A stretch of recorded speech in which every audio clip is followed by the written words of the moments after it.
Nagimbal ang palengke ng San Cristobal sa natagpuang hiniwang laman ng tao. Naisip mo na ba kung paano ang isang payapang baryo ay dahan-dahang nagiging isang lugar na puno ng takot? Sa paanan ng bundok Makiling, sa lalawigan ng Laguna, may isang baryong nagngangalang Maligaya, taong 2022. Ang baryo ay tila isang maliit na paraisong nakatago sa likod ng mga luntiang puno. Ang mga palayan ay nakalatag hanggang sa abot ng tanaw. Ang malamig na hangin ay dumadaloy mula sa tuktok ng bundok at tuwing umaga ay maririnig ang sabay-sabay na tilaok ng mga tandang. Simple ang buhay, puno ng diwa ng bayanihan na siyang ipinagmamalaki ng mga taga-baryo na matagal nang sanay sa tradisyong ito. Mula pa sa madaling araw, ang daanang patungo sa palengke ay palaging masigla. Ang mga nanay ay may bitbit na mga bayong. Ang mga tatay ay nagtutulak ng mga bisikletang puno ng ani mula sa kanilang mga bukirin. Samantala, ang mga maliliit na bata ay nagtatakbuhan ng walang sapin sa paa habang masayang nagtatawanan. Ang palengke ng San Cristobal ang puso ng baryo, isang lugar kung saan ang mga tao ay nagkikita, nagkukwentuhan, o kahit nagkakamustahan lang tungkol sa kani-kanilang pamilya. Doon, ang ingay ng mga nagtitinda na nag-aalok ng kanilang mga paninda ay humahalo sa amoy ng mga sariwang gulay, mabangong pampalasa, bagoong, at sariwang karne na kararating lang. Lahat ay naghahalo-halo, lumilikha ng isang kakaibang kapaligiran na nagpaparamdam sa sinuman na manatili ng matagal. Sa gitna ng mga pamilyar na mukha, may isang babaeng nasa katanghali ang gulang na nagngangalang Aling Marta. 50 taon na siya. Medyo hukot na ang kanyang katawan dahil sa walang humpay na pagtatrabaho, ngunit ang kanyang diwa ay nananatiling nag-aalab. Halos tuwing umaga ay pumupunta siya sa palengke dala ang kanyang bayong upang bumili ng mga sangkap para sa kanyang maliit na pamilya. Ang kanyang asawa ay isang magsasaka, habang ang kanyang binatang anak na si Kiko ay nasa high school pa lamang. Para kay Aling Marta, ang palengke ay hindi lamang isang lugar para mamili. Ito ay isang espasyo para bumati, tumawa at makarinig ng mga balita, masaya man o malungkot. Para sa kanya, ang pakikipag-ugnayan sa kapwa ay nagpapagaan ng puso. Nang araw na iyon, sa simula ng Hulyo 2022, maliwanag ang langit sa San Cristobal. Dahan-dahang sumisikat ang araw mula sa likod ng bundok Makiling, nagbibigay ng mainit na sinag sa mga bubong na yari sa pawid. Ngunit sa likod ng payapang araw na iyon, may isang bagay na laging nagbibigay ng kaba sa ilang mga residente. Ang gubat sa paanan ng bundok Makiling ay matagal nang pinaniniwala ang may engkanto. Maraming mga kwentong bayan na isinasalaysay ng mga matatanda sa kanilang mga apo. May mga kwento ng mga taong nawawala ng walang bakas. Mayroon ding mga balita tungkol sa iyak ng isang babae na naririnig sa kalaliman ng gabi. Ang ilan ay naniniwala, habang ang iba ay itinuturing itong mga kwentong pambata lamang. Hindi ito pinapansin ni Aling Marta. Ang nasa isip niya lamang ay ang pagluluto ng tinolang manok para sa kanyang pamilya mamayang hapon. Huminto siya sa pwesto ni Mang Lando, isang magkakarne na nasa edad 45. Kilala itong palakaibigan, madalas magbigay ng diskwento sa mga suki. Ang presyo ng karne sa kanyang pwesto ay karaniwang mas mura kumpara sa iba, kaya maraming mga may bahay ang dito namimili. Noong umagang iyon, may ilang tao nang nakapila. Mula sa malayo, ang mga hiwa ng pulang karne na nakaayos sa isang malaking tabla ay mukhang normal lang. Ngunit nang tumama ang sinag ng araw sa mesa, may naramdaman si Aling Marta na kakaiba. Ang hibla ng karne ay tila napakalambot. Ang taba ay maputla at ang itsura nito ay kakatwa. Yumuko siya, tinitigan itong mabuti. Kumunot ang kanyang noo, nanginig ang kanyang mga labi, at isang mahinang bulong ang lumabas sa kanyang bibig. Bakit parang laman ng tao ang karning ito? Sandaling natigilan si Aling Marta. Halos mabitawan niya ang kanyang bayong. Isang binata na nakapila rin ang na-curious. Yumuko rin siya para tingnan. Bigla siyang namutla at sa nanginginig na boses ay sumigaw, "Diyos ko, kamay ng tao yan." Sa isang iglap, ang maingay na palengke ay naging magulo. Sumabog ang mga sigaw ng takot. Ang mga tao ay nagtulakan para makatakas. May mga nabitawan ang pinamili, mayroon pang natapakan sa gitna ng kaguluhan. Ang malansang amoy ng dugo na umalingasaw sa hangin ay nagpasuka sa ilan. Si Mang Lando ay nanatiling nakatayo sa likod ng kanyang mesa. Namumutla ang kanyang mukha at bumubuhos ang pawis sa kanyang noo. Ang tsismis ay kumalat na parang apoy sa tuyong damo. May nagtitinda ng laman tao. Ganoon ang balitang kumalat mula sa bibig-bibig. Sa maikling panahon, halos lahat ng taga-baryo ay nalaman na. May mga umiiyak, may mga agad na nagsara ng kanilang mga pinto, at may mga tumakbo para hanapin ang kanilang mga pamilya. Ang dating payapang baryo ay biglang binalot ng takot na hindi pa nila naranasan kailanman. Dalawang barangay tanod na nagbabantay sa barangay hall ang agad na tumakbo patungo sa ED. Sinubukan nilang pakalmahin ang mga tao, ngunit huli na. Ang mga mata ng lahat ay nakatuon sa malaking mesang kahoy sa pwesto ni Mang Lando. Sa ibabaw nito ay nakalatag ang isang piraso ng kamay ng tao, na buo pa ang mga kuko. Agad na tinakpan ng tanod ang mesa gamit ang isang basahan at hinila si Mang Lando palayo. Ngunit ang mga tao ay sumisigaw. Mamamatay tao siya. Bitayin na iyan ngayon din. Ang asawa ni Mang Lando, si Aling Nelia, ay sumuong sa FED habang umiiyak. Walang kasalanan ang asawa ko. Isa lang siyang ordinaryong magkakarne. Huwag niyo siyang saktan. Ngunit ang kanyang pag-iyak ay lalo lang nagpagulo sa sitwasyon. Hindi nagtagal, dumating ang mga pulis mula sa istasyon ng Kalamba sakay ng isang maliit na truck at dalawang motorsiklo. Isang batang opisyal na nagngangalang Teniente Miguel Reyes ang agad na pumagitna. Sa malakas na boses, nagbigay siya ng utos. Ikordon ang palengke, lahat ng sibilyan lumayo. Sakop na ito ng investigasyon. Agad na pinusasan si Mang Lando. Namumutla ang kanyang mukha, nanginginig ang boses. Wala akong alam. Bumili lang ako ng karne sa isang kakilala. Sumpaman, hindi ko alam na tao pala yon. Ngunit sino ang maniniwala? Para sa mga taga-baryo, ang nakita nila sa mesa ay sapat ng ebidensya. Muntik nang sugurin ng ilang mga binata si Mang Lando bago nagpaputok ng babala ang mga pulis sa ere. Dahan-dahang nag-alisan ang mga tao, bagamat ang mga bulungan ng takot ay patuloy na naririnig. Nang hapon na iyon, ang balita ay kumalat na sa buong baryo Maligaya. Ang mga bata ay pinagbawalan ng lumabas ng bahay. Ang mga ina ay mahigpit na nagsara ng kanilang mga pinto. Samantala, ang mga kalalakihan ay nagtipon sa mga sari-sari store, pinag-uusapan ang pinakamasamang posibilidad. Sindikato ba ito ng organ trafficking? Tanong ng isang matandang lalaki habang humihitit ng sigarilyo. Hindi, gawa ito ng mga engkanto mula sa gubat ng makiling, sagot ng isa pa. Hindi ba't madalas may nawawala doon? Ang pangalan ng bundok makiling ay muling naghasik ng takot. Ang mga lumang kwento tungkol sa mga sundalong Hapon na nawala, tungkol sa mga kapre na nananakot ng mga tao. Lahat ay muling lumitaw, nagdagdag sa takot ng mga residente. Sa unang gabi matapos ang insidente, iba ang itsura ng baryo Maligaya. Ang mga ilaw sa bahay ay nanatiling bukas hanggang hating gabi. Ang mga pinto ay mahigpit na nakakandado. Mula sa malayo, maririnig ang sabay-sabay na kahol ng mga aso. Tila ang buong baryo ay nagpipigil ng hininga, naghihintay sa isang bagay na hindi nakikita. Inamin ni Aling Marta na hindi siya nakatulog buong gabi. Ang imahe ng kamay ng tao sa pwesto ay patuloy na bumabagabag sa kanyang isipan. Tinitigan niya ang mukha ng kanyang anak na si Kiko na hindi mapakali sa pagtulog at ang kanyang puso ay napuno ng pangamba. Samantala, sa istasyon ng pulisya, si Miguel Reyes ay nakaupo sa interrogation room, nakatitig kay Mang Lando na nakaposas. Sinusubukan ni Miguel na maging matatag, ngunit sa kanyang kalooban ay may isang pagkabalisa na mahirap ipaliwanag.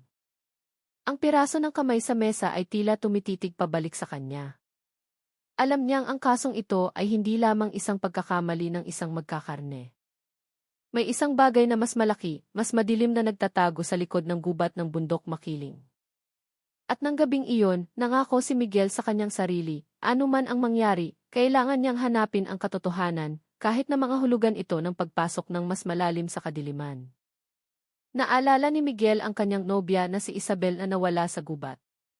Kinaumagahan matapos ang nakagigimbal na pagkatuklas sa palengke ng San Cristobal, mabigat ang hangin sa baryo. Bagong sikat pa lang ang araw, ngunit ang pakiramdam ay malamig na tumatago sa buto. Ang mga kalsadang karaniwang puno ng tawanan ng mga bata ay ngayon ay tahimik. Ang mga ina ay nagwawali sa kanilang mga bakuran na may malungkot na mukha. Ang mga kalalakihan ay nakatayo sa kanilang mga beranda, ang kanilang mga tingin ay balisa at nakatuon sa direksyon ng bundok makiling. Sa bakuran ng istasyon ng pulisya, isang maliit na truck ang nakaparada na. 6 na pulis na armado ng mahahabang baril ang naghahanda, suot ang kanilang bulletproof vests, headlamps, at kasama ang isang negatibo siyam unit.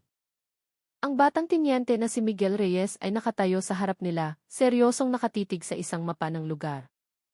Sa tabi niya, si Kapitan Harun de la Cruz, na namumuno sa investigasyon, ay nagbibigay ng maikling briefing. Papasok tayo mula sa timog na ruta. Ayon kay Mang Lando, lagi niyang nakikita ang taong nagbibigay sa kanya ng karne sa gilid ng gubat malapit sa maliit na sapa. Ang focus natin ay maghanap ng anumang bakas, ebidensya, o senyales ng kahinahinalang aktibidad. Tandaan, huwag maging pabaya. Isang batang pulis ang nagtaas ng kamay na may pag-aalinlangan sa mukha. Sir, sabi ng mga residente may mga aswang at engkanto raw sa gubat na yan. Hindi ba dapat mag-ingat din tayo sa mga ganoong bagay? Tinitigan ni Kapitan Harun ang kanyang tauhan. Mga pulis tayo. Tungkulin nating harapin ang tao. Pero hindi ako bulag. Ang takot ay maaaring mas mapanganib kaysa sa bala. Kaya manatiling alerto. Umalis na ang team. Huminto ang truck sa paanan ng bundok makiling, at ipinagpatuloy nila ang paglalakbay ng naglalakad. Ang sinag ng araw sa umaga ay nasasala ng makakapal na dahon, na ginagawang madilim at mahalumigmig ang paligid. Ang lupa ay maputik, ang tunog ng mga nababaling sanga sa ilalim ng kanilang mga paa, at ang amoy ng basang lupa na humahalo sa malamig na hangin ay nagdagdag sa nakakakilabot na pakiramdam. Si Miguel ay nasa unahan kasama ang aso. Sa tuwing umiihip ang hangin, tumatayo ang kanyang mga balahibo. Pakiramdam niya ay may mga matang nagmamasid mula sa likod ng mga puno. Ngunit sinubukan niyang iwaksi ang takot sa pamamagitan ng pag-alala sa mukha ng kanyang nobyang si Isabel, na nawala 2 taon na ang nakalipas sa paligid ng bundok. Sa kanyang puso, nangako si Miguel, kung totoong may koneksyon ang pagkawala ni Isabel sa pangyayaring ito, hindi siya titigil hanggat hindi niya natatagpuan ang katotohanan. Matapos ang halos 1 kilometrong paglalakad, malakas na tumahol ang aso. Huminto ang team. Tinutukan ni Miguel ng flashlight ang lupa. May nakitang malabong mansa ng kulay kape sa pagitan ng mga tuyong dahon. Hinawakan niya ito ng bahagya gamit ang guwantes at inamoy. Matalas ang amoy. Dugo ito. Itala ang lokasyon. Isang miyembro ang agad na kumuha ng tala at sample. Hindi kalayuan, nakakita sila ng mga bakas ng gulong ng motorsiklo na malinaw pa sa basang lupa. Ang mga bakas ay patungo sa mas malalim na bahagi ng gubat.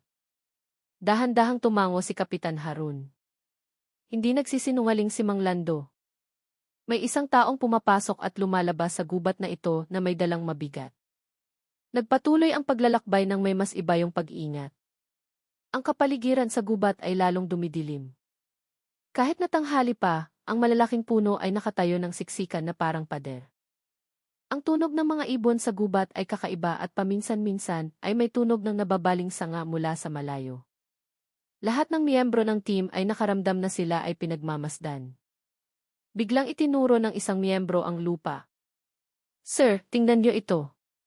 Sa ibabaw ng damuhan ay may bakas ng isang bagay na mabigat na kinaladkad.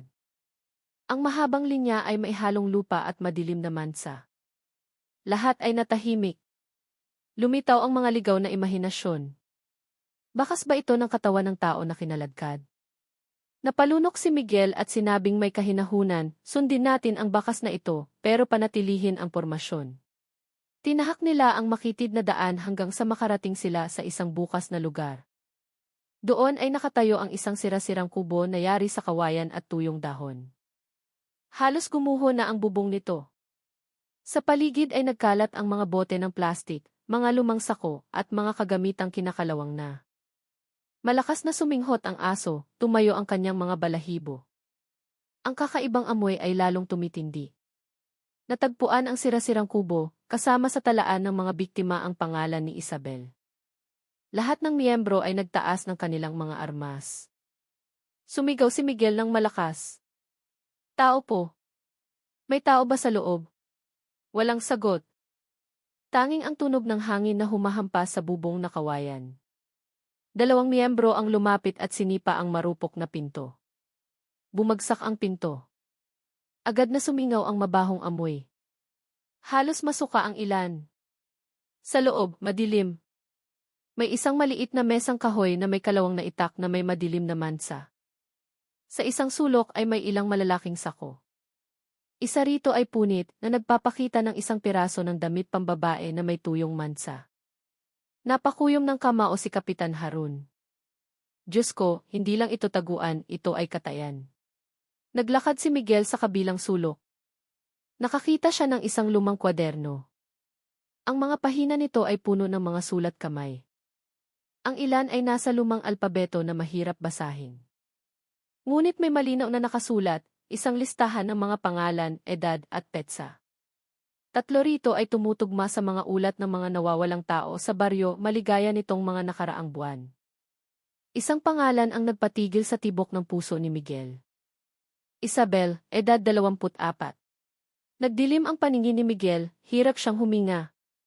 Tila gumuho ang mundo sa kanyang harapan. Tinitigan siya ni Kapitan Harun nang may pag-aalala. Miguel, kailangan nating manatiling propesyonal. Alam kong mabigat ito, pero dahil dyan, kailangan nating mahuli ang taong ito. Bago pa sila makapag-usap ng mas malayo, may narinig silang mahinang tinig mula sa malayo. Tulong! Tulungan niyo ako. Lahat ay natigilan. Malinaw na boses iyon ng isang babae, mahina at paos. Nagbigay ng senya si Miguel. Mabilis na kumilos ang team, sinundan ang direksyon ng boses. Tinahak nila ang makakapal na halamanan hanggang sa makakita sila ng isang mababaw na hukay na natatakpan ng mga sanga. Maingat nilang inalis ang mga sanga. Sa loob, isang dalaga ang mahigpit na nakatali. May busal na tela sa kanyang bibig. Ang kanyang katawan ay puno ng mga pasa. Nang mapakawalan, agad siyang hinimatay sa yakap ng isang pulis. Siya si Lina.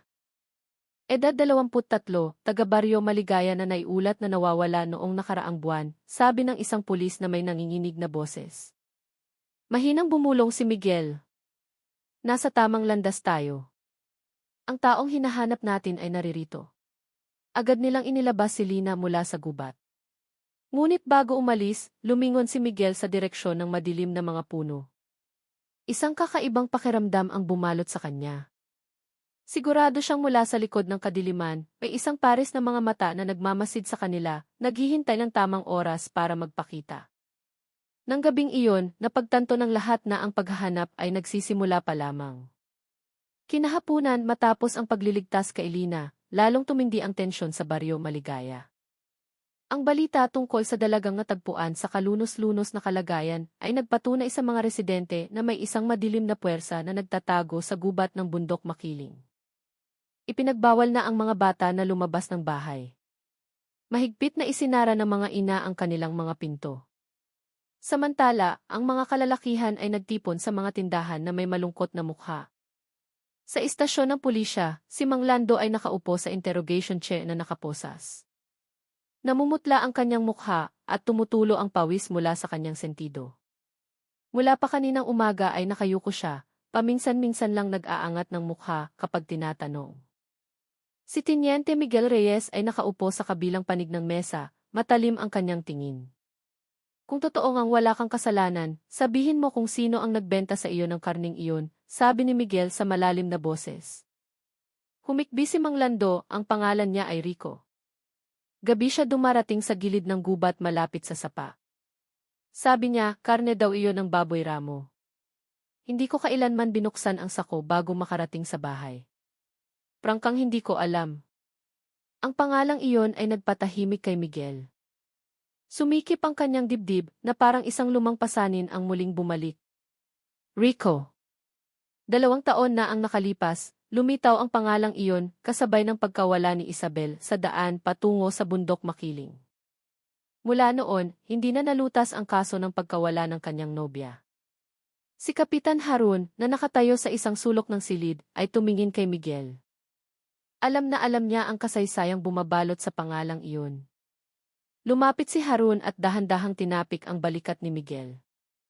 Miguel, manatiling kalmado. Kailangan muna nating tiyakin ang katotohanan. Ngunit hindi maitago ni Miguel ang galit sa kanyang puso. Mas matalim niyang tinitigan si Mang Lando. Sigurado ka bang Rico ang pangalan niya? Mabilis na tumango si Mang Lando. Sumpaman, hindi ako nagsisinungaling. Nang gabing iyon, isang emergency meeting ang ginanap. Si Kapitan Harun ang namuno na may malungkot na mukha. Bukas ng umaga, papasok tayo ng mas malalim sa bundok Makiling. Maghahanap tayo ng mga bakas at ebidensya. Pero tandaan, hindi iyon isang ordinaryong gubat. Naniniwala ang mga residente na maraming masasamang espiritu ang naninirahan doon. Kailangan nating maging handa sa anumang haharapin. Tahimik na nakaupo si Miguel. Mahigpit na hawak ng kanyang kaliwang kamay ang isang lumang litrato ni Isabel na nakatago sa kanyang pitaka. Blanko ang kanyang tingin na parang binabalikan ang huling gabi nang mawala si Isabel. Malinaw pa sa kanyang alaala. Nagpaalam si Isabel na uuwi na mula sa bahay ng kanyang kamag-anak at hindi na nakarating sa bahay. Si Rico daw ang huling nakitang kasama niya. Samantala, sa labas ng istasyon ng pulisya, lalong naging tensyonado ang sitwasyon sa baryo. Ang mga residente ay nagtipon sa barangay hall, pinag-uusapan ang balita tungkol sa piraso ng kamay sa palengke, ang sira-sirang kubo sa gubat, at ang kaawa-awang dalaga na si Lina na nailigtas. Lahat ng kwento ay naghalo-halo, nagdagdag sa takot. May mga naniniwalang gawa ito ng isang malupit na tao. Ngunit mas marami ang naniniwalang si Rico ay hindi na tao, kundi isang nilalang na nakipag-alyansa sa mga espiritu ng gubat. Si Aling Marta, na unang nakasaksi sa palengke, ay halos hindi na maglakas loob na lumabas ng bahay. Sa tuwing ipipikit niya ang kanyang mga mata, nakikita niya ang piraso ng kamay na buo pa ang mga kuko.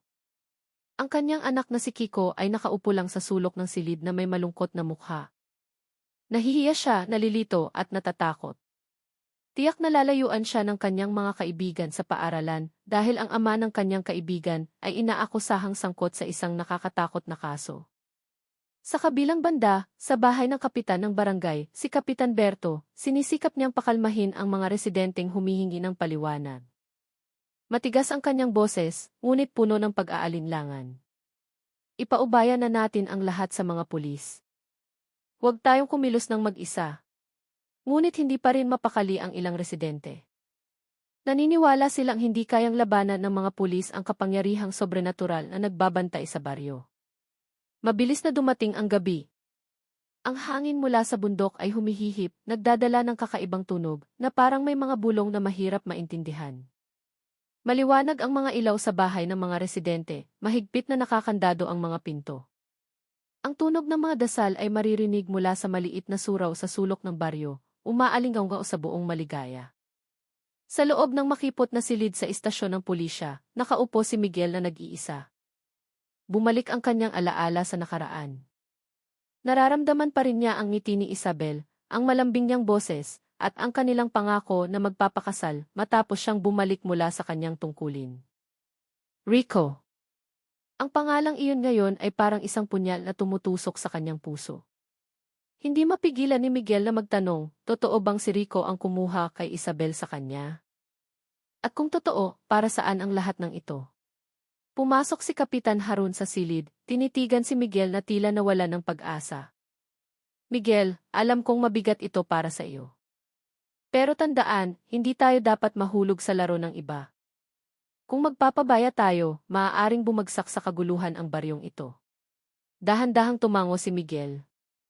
Kahit na hindi pa rin mapakali ang kanyang puso, alam niyang simula bukas, bawat hakbang na kanyang gagawin ay hindi lamang tungkol sa tungkulin ng isang pulis, kundi isang personal na paglalakbay para hanapin ang katotohanan tungkol sa nawawalang pag-ibig. At sa likod ng madilim na gubat ng bundok Makiling, sa sira-sirang kubo man o sa isang sulok ng daanan, isang pares ng mga mata marahil ang nagmamasid sa isang figura na nagngangalang Rico, na ngayon ay hindi na lamang isang suspect, kundi isang anino ng nakaraan na nagbubukas ng mga lumang sugat. Nang gabing iyon, hindi makatulog ang baryo Maligaya. Lahat ay nakakaramdam na isang mas malaking bagyo ang paparating. Ang gabi sa baryo Maligaya ay mabagal na lumilipas. Tila ayaw gumalaw ng oras. Maliwanag ang mga ilaw sa bahay, ngunit ang takot ay nag-alis ng init sa liwanag na iyon. Ang tunog ng mga kuliglig at ang hihip ng hangin na karaniwang kasama sa gabi sa probinsya ay ngayon ay nakakakilabot. Sa tuwing may nababaling sanga, napapatayo ang mga residente sa takot. Sa barangay hall, ang mga tao ay nagtipon, hindi maglakas loob na umuwi. May mga nagdala ng banig. Mayroon namang nakaupo lang na nakasandal sa pader na kawayan. Ang mga bata ay natutulog sa kandungan ng kanilang mga ina. Samantala, ang mga kalalakihan ay balisang nakaupo. Sunod-sunod na naubos ang kanilang mga sigarilyo. Nagkukwentuhan sila, nag-iisip ng mga posibilidad, sinusubukang pakalmahin ang kanilang sarili. Ngunit sa huli, lahat ay bumabalik sa iisang pangalan na ngayon ay umaalingaw sa buong baryo, isang pangalan na nagpapatayo ng mga balahibo, Rico. May mga residenteng nanunumpa na nakita nila ang isang matangkad at payat na lalaki na nakasuot ng sirang kapote sa gilid ng gubat. May nagsasabing nag-aapoy sa pula ang kanyang mga mata. Mayroon ding nagsasabing narinig nila ang kanyang tawa mula sa malayo. Habang lumalalim ang gabi, lalong dumami ang mga kakaibang kwentong kumakalat at lalong dumami ang mga taong naniniwalang si Rico ay hindi na isang tao. Samantala, sa istasyon ng pulisya, si Teniente Miguel Reyes ay nakaupo mag-isa sa interrogation room na ngayon ay walang laman. Hawak ng kanyang kaliwang kamay ang litrato ni Isabel, ang kanyang nobyang nawala 2 taon na ang nakalipas. Blanko ang kanyang tingin, ngunit ang kanyang mga mata ay namumula. Ang pangalang Rico ay tila muling nagbukas ng isang lumang sugat na hindi pa kailanman gumaling. Naalala ni Miguel ang huling araw nila ni Isabel. Noong hapong iyon, nakaupo sila sa gilid ng palayan, pinagmamasdan ang kulay kahel na langit sa paglubog ng araw. Ngumiti si Isabel habang sinasabing gusto niyang magtayo ng isang maliit na bahay kasama si Miguel pagkatapos nilang magpakasal. Ang ngiting iyon ay malinaw pa sa kanyang alaala, isang ngiti na bigla na lang nawala nang maglaho si Isabel. Mula noon, nagsikap si Miguel na hanapin siya. Ngunit lahat ng bakas ay huminto sa daan patungo sa bundok makiling. At ngayon, pagkatapos ng 2 taon, muling lumitaw ang pangalang Rico. Ang pangalang binanggit ni Mang Lando, ang pangalang nakasulat sa lumang kwaderno sa sira-sirang kubo, katabi ng pangalan ni Isabel. Pumasok si Kapitan Harun sa silid, tinitigan si Miguel ng may pag-aalala. Hindi mo maaaring hayaang kontrolin ka ng iyong emosyon. Kailangan nating manatiling malinaw ang isip. Huminga ng malalim si Miguel. Hindi ko po kayang ipikit ang aking mga mata, Kap. Bawat ebidensyang lumalabas ay laging bumabalik kay Rico. At kung totoong nasa kamay niya si Isabel, hindi ako maaaring manahimik. Tinapik ni Harun ang kanyang balikat. Dahil dyan mismo, kailangan nating mag-ingat. Hindi lang tayo nakikipaglaban sa isang kriminal, nakikipaglaban tayo sa takot ng buong baryo. Sa mga bahay ng mga residente, ang sitwasyon ay hindi gaanong naiiba. Niyayakap ni Aling Marta si Kiko na hindi mapakali sa pagtulog. Malungkot ang kanyang mga mata, ang kanyang isip ay patuloy na bumabalik sa umaga sa palengke nang una niyang makita ang piraso ng kamay ng tao. Mula noon, pakiramdam niya ay hindi na pareho ang kanyang buhay. Madalas siyang bumubulong sa panalangin, humihiling ng proteksyon para sa kanyang anak at asawa. Sa bahay ng kapitan ng barangay, si Kapitan Berto ay nakikipag-usap sa ilang mga lider ng komunidad. Pinag-uusapan nila kung anong hakbang ang dapat gawin kung magpapatuloy ang teror na ito. May mga nagmungkahi ng malawakang pagroronda. May mga gustong lumikas sa kalapit na baryo, ngunit hindi pa makagawa ng mahirap na desisyon. Nang gabing iyon, sunod-sunod na tumahol ang mga aso. Sumilip ang ilang residente mula sa likod ng kanilang mga bintana, umaasang mga ligaw na hayop lang iyon, ngunit mabilis na kumalat ang tsismis. May nagsasabing nakakita sila ng isang matangkad na anino na naglalakad sa gilid ng kalsada ng baryo. Mayroon ding nanunumpa na narinig nila ang isang malagom na tawa malapit sa palayan. Sa barangay hall, isang batang ustad na nagngangalang Karim ang sumubok na pakalmahin ang mga residente. Huwag nating hayaang kontrolin ang takot ang ating mga puso. Ano man ang mangyari, dapat nating tandaan na ang tao ay nagkakaroon lamang ng kapangyarihan kapag tayo ay nagpapabaya sa ating pananampalataya. Malambing ang kanyang mga salita, ngunit mayroon pa ring takot sa mukha ng mga taong nakikinig sa kanya. Si Miguel, na nasa istasyon pa rin ng pulisya, ay sa wakas ay tumayo. Alam niyang hindi siya makakatulog ngayong gabi. Sa kanyang isipan, dalawang bagay lamang ang naroon. Una, ang kanyang responsibilidad bilang isang pulis na protektahan ang baryo. Pangalawa, ang pananabik kay Isabel ang nagpapaliyab sa kanyang dibdib. Hindi niya alam kung buhay pa si Isabel o naging biktima na. Ngunit isang bagay ang sigurado, lahat ng ito ay nagsimula kay Rico at sa pamamagitan lamang ng paghuli sa kanya, makakahanap siya ng mga sagot. Sa huli, nagpasya si Kapitan Harun na magpadala ng isang maliit na team para magbantay sa gilid ng gubat ngayong gabi. Kahit na hindi siya umaasa ng marami, kahit paano ay makapagbibigay ng kaunting kapayapaan sa mga residente ang presensya ng mga pulis. Nag-alok si Miguel na sumama, kahit na nag-atubili si Harun, ngunit ang tingin ni Miguel ay puno ng determinasyon at alam ni Harun na hindi niya ito mapipigilan. Lumalalim na ang gabi. Isang manipis na hamog ang bumaba mula sa dalisdis ng bundok, tinatakpan ang mga kalsada ng baryo.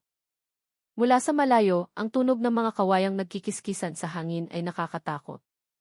Ang mga residenteng gising pa ay yakap-yakap ang kani-kanilang pamilya, umaasang mabilis na lilipas ang gabi. At sa gitna ng madilim na gubat ng bundok makiling, isang payat na figura na nakasuot ng sirang kapote ang tahimik na nakatayo sa likod ng mga puno. Kumikislap ang kanyang mga mata habang nakatingin sa direksyon ng baryo. Isang bahagyang ngiti. Alam niyang muli nang binabanggit ang kanyang pangalan. At nangangahulugan iyon na nagsisimula pa lamang ang laro. Nang umagang iyon, ang baryo Maligaya ay binalot ng isang manipis na hamog na bumaba mula sa dalisdis ng bundok makiling. Basa ang mga kalsada dahil sa hamog. Tumutulo ang tubig mula sa mga dahon ng saging at ang hangin ay malamig na tumatago sa buto. Takot pa ring lumabas ng bahay ang mga residente. Ang palengke na karaniwang masigla ay ngayon ay tahimik. Ilang nagtitinda lang ang naglakas loob na magbukas ng kanilang mga pwesto. Sa bakuran ng istasyon ng pulisya, 6 na miyembro ang naghahanda suot ang kanilang mga vest, baril at simpleng kagamitan. Si Teniente Miguel Reyes ay nakatayo sa unahan. Ang kanyang mga mata ay nakatutok sa bundok na nagbabanta. Sa tabi niya, si Kapitan Harun de la Cruz ay nagbibigay ng maikling briefing. Papasok tayo sa timog na ruta, ang rutang binanggit ni Mang Lando. Ang focus natin ay maghanap ng ebidensya, anumang bagay na maaaring mag-ugnay sa taong nagngangalang Rico. Huwag kumilos ng mag-isa, manatili sa pormasyon. Umalis ang team na may matatag na hakbang. Huminto ang truck sa paanan ng bundok. Pagkatapos ay ipinagpatuloy nila ang paglalakbay ng naglalakad. Siksikan ang malalaking puno. Ang mga ugat ay gumagapang sa lupa. Malakas ang tunog ng mga ibon sa gubat. At paminsan-minsan, isang nababaling sanga ang nagpapalingon sa lahat ng may pag-iingat. Ang aso ay nasa unahan. Paminsan-minsan ay yumuyuko ito at mahinang tumatahol. Pakiramdam ni Miguel, bawat hakbang ay nagtuturo sa kanya sa isang bagay na matagal na niyang hinahanap. Bumalik sa kanyang alaala si Isabel. Ang kanyang ngiti at boses ay tila naroroon sa hihip ng hangin. Matapos ang halos 1 kilometro, malakas na tumahol ang aso. Yumuko si Miguel, tinutukan ng flashlight ang lupa. May malabong mansa ng dugo sa ibabaw ng mga tuyong dahon. Hinawakan niya ito gamit ang guwantes at inamoy. Matalas ang amoy. Sariwa pa ang dugong ito. Hindi kalayuan, nakakita sila ng mga bakas ng gulong ng motorsiklo na tumago sa basang lupa.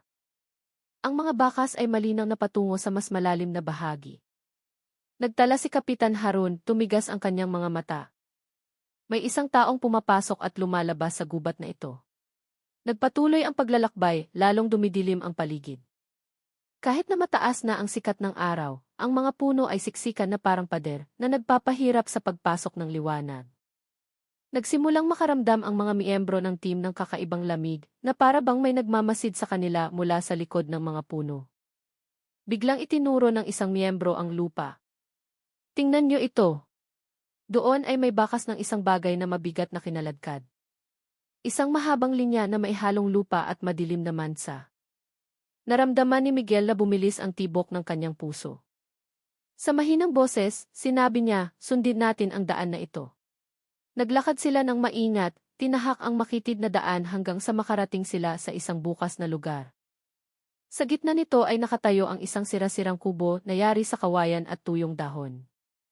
Halos gumuho na ang bubong nito, butas-butas ang mga dingding, at sa paligid ay nagkalat ang mga bote ng plastik, mga lumang sako, at mga kagamitang kinakalawang na. Malakas na suminghot ang aso, tumayo ang kanyang mga balahibo. Ang mabahong amoy ay lalong tumitindi. Itinaas ng lahat ng miyembro ang kanilang mga baril.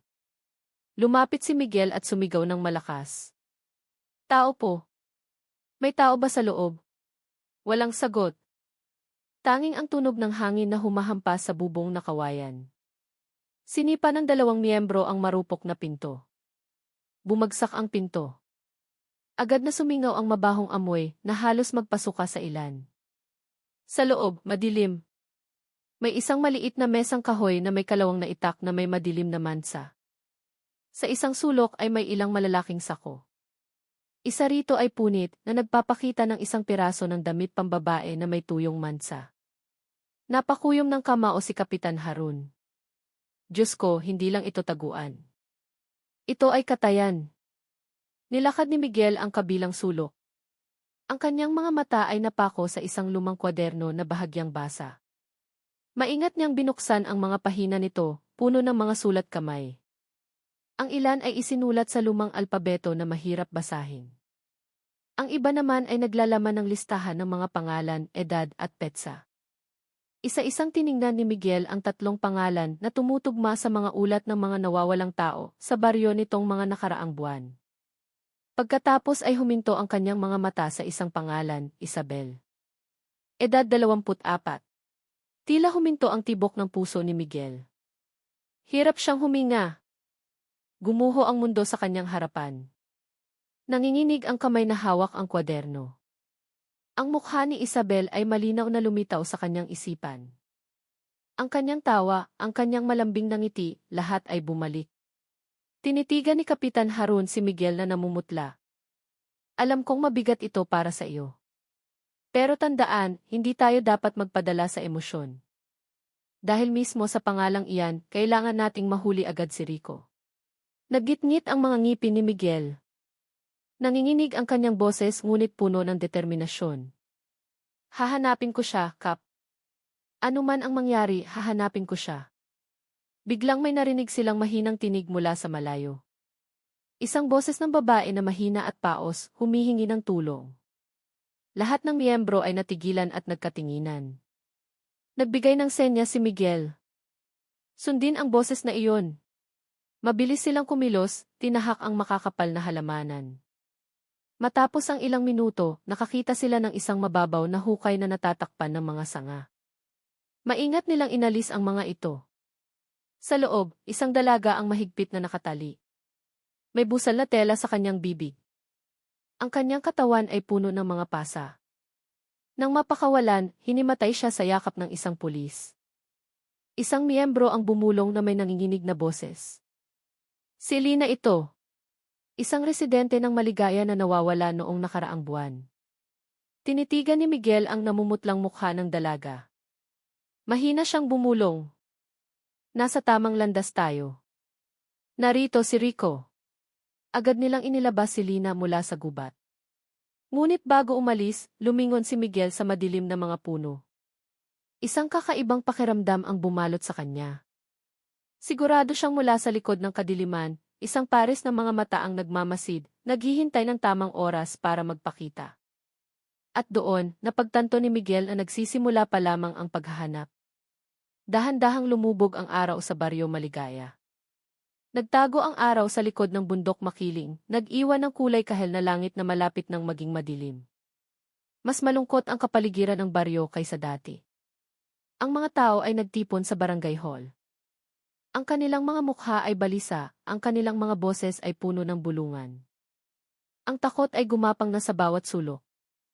Narinig nila ang balita na natagpuan ng mga pulis ang isang dalaga sa gubat, nakatali at puno ng mga sugat. Kumalat ang balita na parang hangin, na lalong nagpatibay sa paniniwala ng mga residente na may isang madilim na puwersa na nagtatago sa likod ng mga puno. Sa barangay hall, ang dalaga ay nakahiga sa isang banig. Ang pangalan niya ay Lina. 23 taong gulang. Isa siyang residente ng Maligaya na nawala 1 buwan na ang nakalipas. Ang kanyang mga magulang na halos mawalan na ng pag-asa ay ngayon ay umiiyak habang hawak ang kanyang kamay. Ang katawan ni Lina ay puno ng mga pasa, putok ang kanyang mga labi, malungkot ang kanyang mga mata. Hindi pa siya gaanong makapagsalita, paminsan-minsan lang tumatango kapag tinatanong. Bumuhos ang luha ng kanyang ina. Salamat sa Diyos at bumalik ka, anak. Nakatayo si Teniente Miguel Reyes sa isang sulok ng silid, tinitigan si Lina ng may puno ng determinasyong tingin. Sa kanyang puso, lumago ang isang paniniwala na kung natagpuan si Lina, marahil ay naroroon pa rin si Isabel sa labas. Naniniwala siyang hindi pa tuluyang nawawala ang kanyang nobya. Si Kapitan Harun ay nakaupo sa tabi ng kapitan ng barangay, si Kapitan Berto. Matigas ang kanyang boses, ngunit halatang pagod. Ang pagkatuklas na ito ay nagpapatunay na nakikipaglaban tayo sa isang bagay na higit pa sa isang ordinaryong kriminal.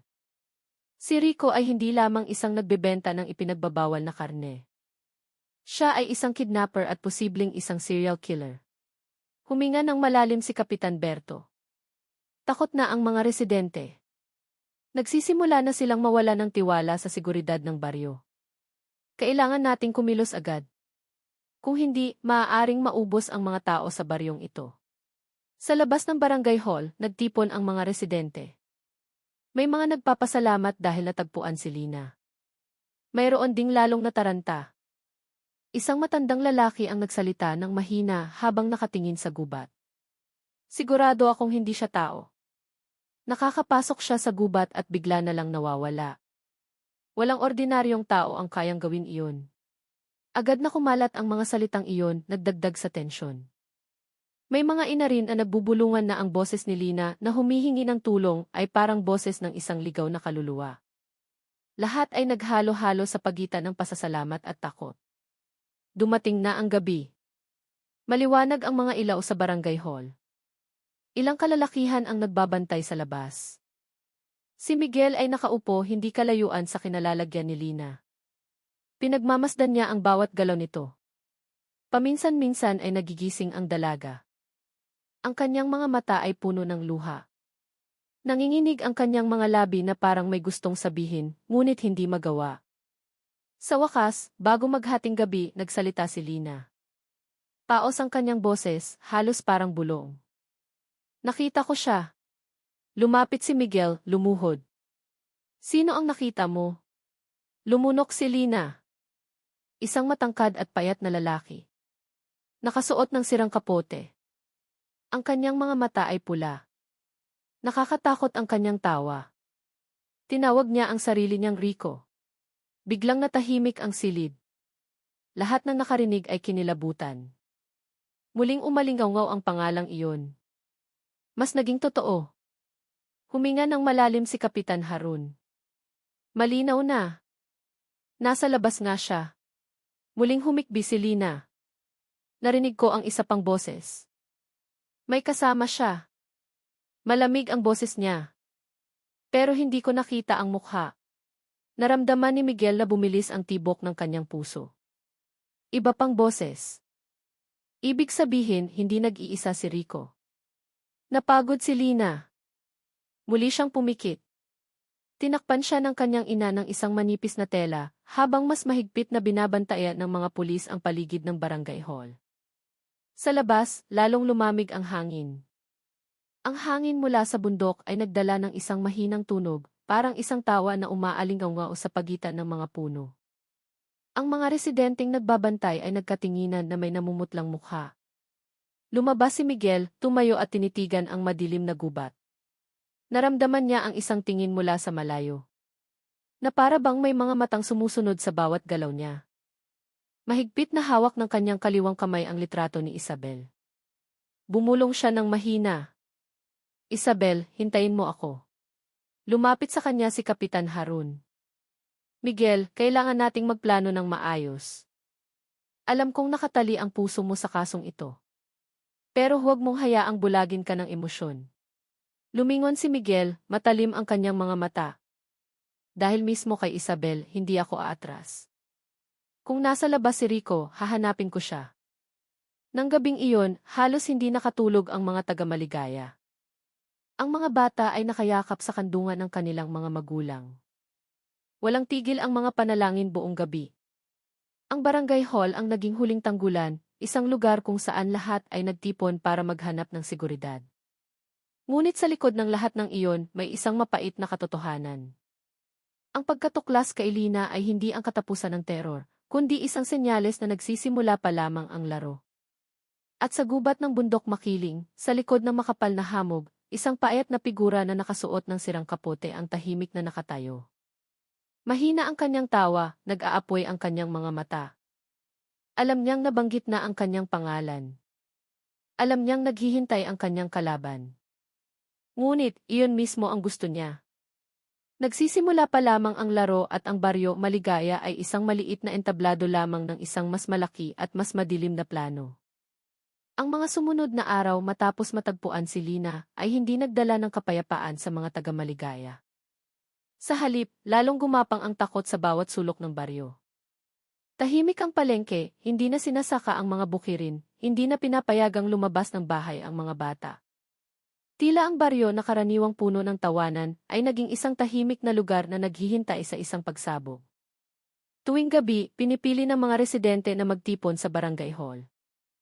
Nagsisiksikan silang natutulog sa sahig na kawayan. Ang mga bata ay nakayakap sa kandungan ng kanilang mga ina. Samantala, ang mga kalalakihan ay nagbabantay na may mga matang mapagmatsyag. Si Ustad Karim ay halos gabi-gabing namumuno sa panalangin. Nanginginig ang kanyang boses habang binabasa ang mga banal na kasulatan na umaalingaw-ngao sa gitna ng iyak ng mga bata at hikbi ng mga magulang. Ngunit hindi lubusang naalis ng panalangin ang takot. Sa labas ng barangay hall, sunod-sunod na tumatahol ang mga aso. Paminsan-minsan ay may naririnig na mahinang katok sa mga pintuan ng mga bakanting bahay. At may mga residente rin ang nagsasabing nakakita sila ng isang matangkad na anino na nakatayo sa dulo ng kalsada at bigla na lang nawawala. Sa bahay ni Aling Marta, mas ramdam ang takot. Madalas siyang magising sa hating gabi dahil sa mga yabag na umiikot sa kanyang bahay. Si Kiko, ang kanyang binatang anak, ay nanumpa pa na nakita niya ang isang matangkad na lalaki na nakasuot ng sirang kapote na nakatayo sa dulo ng eskinita, nakatingin sa kanilang bahay. Nang sumigaw siya, nawala ang figura na parang hamog na tinangay ng hangin. Mabilis na kumalat ang mga ganitong balita. Lalong naniwala ang mga residente na si Rico ay hindi isang ordinaryong tao. May mga naniniwalang siya ay isang nilalang na nakipag-alyansa sa mga espiritu ng gubat.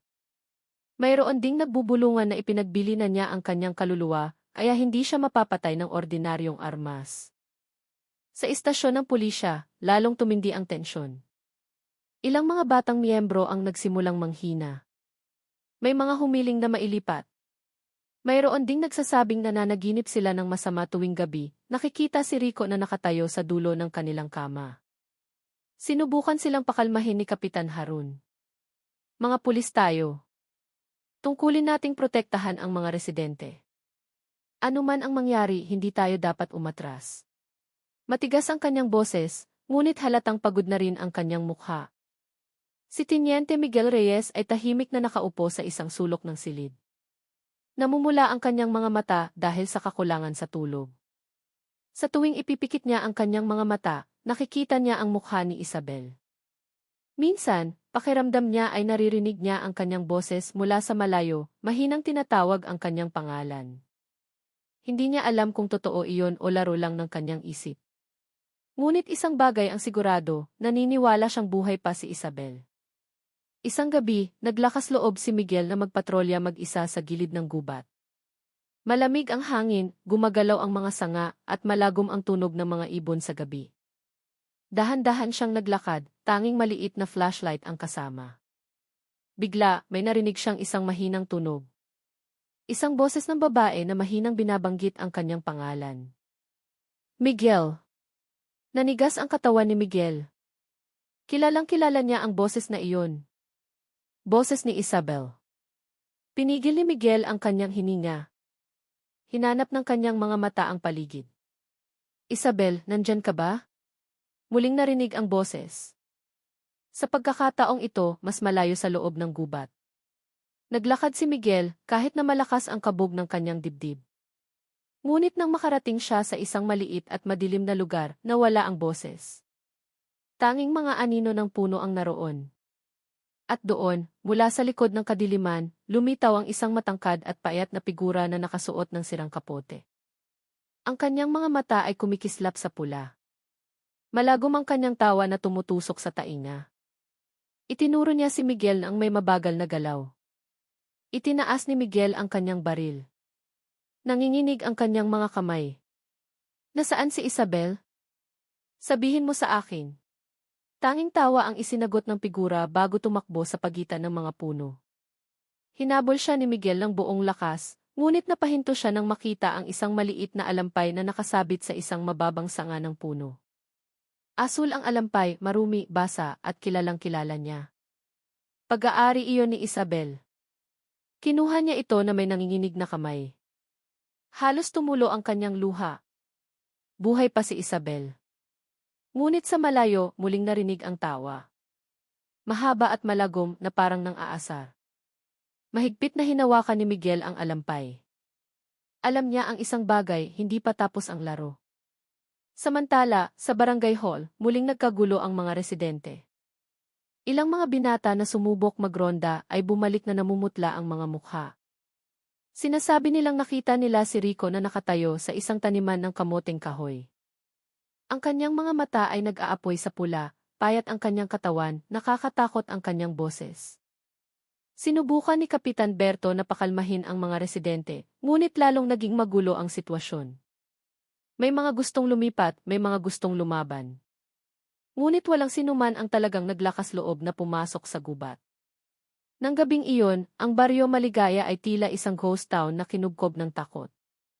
Ang mga ilaw sa bahay ay nakabukas, umaalingaw ang mga dasal, ngunit ang anino ng impyerno ay nananatiling nakatayo sa labas, naghihintay ng tamang oras para muling magpakita. At si Miguel, hawak ang asul na alampay, ay alam na masyado na siyang malalim sa nakamamatay na larong ito. Ang mga sumunod na araw sa Baryo Maligaya ay lalong naging mabigat. Tahimik pa rin ang palengke, nagsisimula ng iwanan ang mga bukirin. At sa gabi, lahat ng residente ay pinipiling matulog sa barangay hall. Halos bawat oras ay umaalingaw ang mga dasal. Tila ang buong baryo ay nagbabantay mula sa isang bagay na hindi nakikita. Ngunit, ang takot na masyadong matagal ay nagsimulang maging isang maling uri ng katapangan. Ilang mga binata sa baryo ang nakaramdam na inaapakan ang kanilang pagkalalaki. Hindi nila matanggap na ang kanilang baryo ay nabubuhay sa takot. Sa kanila ay may isang binatang nagngangalang Tonyo. Malaki ang kanyang katawan, matigas ang kanyang mukha. Tumayo siya sa gitna ng sa barangay hall at sumigaw ng malakas, kung hihintayin lang natin ang mga pulis, mauubos ang baryong ito. Tayong mga lalaki ng Maligaya ay hindi dapat manahimik lang. Sumigaw ang ilang mga binata bilang pagsang-ayon. Nagdala sila ng mga itak, mga kawayang patulis, at kahit mga sulo. Ang kanilang mga mukha ay puno ng galit, kahit na sa likod nito ay may takot na hindi masabi. Sinubukan silang pigilan ni Kapitan Berto. Huwag kayong padalos-dalos, hindi ito isang ordinaryong kalaban.